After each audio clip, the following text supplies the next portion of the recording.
नमस्कार मंडळी, श्री स्वामी समर्थ।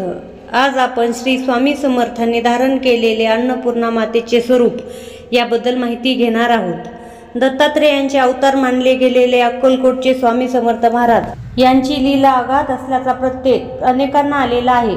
आजच्या काळात ही स्वामींचे अनुभव आलेली माणसे हजारोंच्या संख्येने आपल्याला पाहायला मिळतात। स्वामी कृपेचा भाव प्रत्येकाच्या बोलण्यात वागण्यात आल्याचे प्रकर्षाने दिसून येते। स्वामी समर्थ महाराजांनी अनेक भक्तांना वेळोवेळी मदत केली। अनेक कथा अनुभव भाविकांना आलेले असून यातून स्वामी समर्थ महाराज आपल्या भक्तांना कधीही एकटे पडू देत नाहीत हे स्पष्ट होते। अशाच एका प्रसंगात भक्तांसाठी स्वामी समर्थ महाराजांनी अन्नपूर्णा रूप धारण केले। स्वामींच्या या अन्नपूर्णा स्वरूपाचे पूजन ठिकठिकाणी केले जाते। अन्नपूर्णा देवी पार्वतीचा अवतार आहे। भारतीय संस्कृतीत घरातील सर्वांना पोटभर खाऊ घालणाऱ्या गृहलक्ष्मीला अन्नपूर्णा मानले जाते। अक्कलकोटच्या स्वामी समर्थ महाराजांनी अशाच एका प्रसंगी सेवेकरांना प्रसाद भोजन दिले। झाले असे की एकदा रानातून जाताना स्वामींबरोबर श्रीपाद भटांसोबत सुमारे 100 सेवेकरी होते।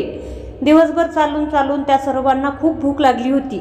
आणखी काही अंतर थोडे चालून पार केल्यानंतर स्वामी एका शेतात बसले।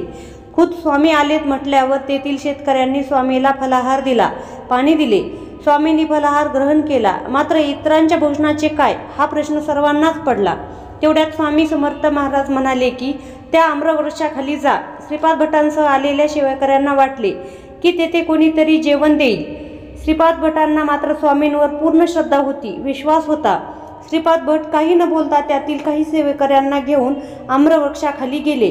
तेथे एक वृद्ध सुहासिनी प्रसन्न मुखाने उभी होती। श्रीपाद भटांनी चौकशी केल्यानंतर ती महिला म्हणाली की आज आमच्यापैकी बरीच मंडळी इथे भोजनात येणार होती, मात्र अजून ती आलेली नाहीत। सूर्यास्त होत आला आहे, आता कोणी येईल असे वाटत नाही, त्यामुळे तुम्ही सर्वांनी हे अन्न ग्रहण करावे। वृद्ध सुहासिनी महिलेने शिजवलेला सर्व स्वयंपाक श्रीपाद भटांना दिला। ते सर्व जेवण घेऊन श्रीपाद भट व अन्य सेवेकरी स्वामीकडे जाण्यास निघाले। सगळ्यांनी त्या सुहासिनी महिलेस सोबत येण्याचा आग्रह केला, पण ती म्हणाली, तुम्ही पुढे चला, मी मागाहून दर्शनाला येते। श्रीपाद भटांसह सर्व सेवेकरी भोजन करून तृप्त झाले। अशा प्रकारे स्वामी समर्थांनी सर्व भक्तांना अन्नपूर्णेकरवी भोजन घातले। एवढेच नाही तर साक्षात देवी अन्नपूर्णेचे दर्शन देखील झाले। म्हणून अनेक ठिकाणी स्वामी समर्थ यांच्या अन्नपूर्णा रूपाची पूजा केली जाते। भिवू नकोस, मी तुझ्या पाठीशी आहे, हे शब्द जेव्हा आपण ऐकतो तेव्हा डोळ्यासमोर उभे राहतात श्री स्वामी समर्थ। या एका मंत्राने स्वामी समर्थ यांनी भक्तांना अभयदान दिले आहे। निर्भीडता, स्पष्टवक्तेपणा आणि आत्मीयता यामुळे जगभरात स्वामींचे लाखो भक्त आहेत। स्वामी समर्थ यांनी अनेक रूप घेऊन भक्तांचा उद्धार केलेला आहे। स्वामी समर्थाच्या अनेक कथा प्रसिद्ध आहेत। त्यातील एक कथा म्हणजे भक्तांसाठी स्वामी समर्थांनी धारण केलेले अन्नपूर्णा स्वरूप। श्री स्वामी समर्थ। तर मंडळी, जर ही माहिती तुम्हाला आवडली असेल तर असेच माहितीपूर्ण व्हिडिओज पाहण्यासाठी स्वामी भक्ती दिंडोरी प्रणित या चॅनलला सबस्क्राईब करा। थँक्यू।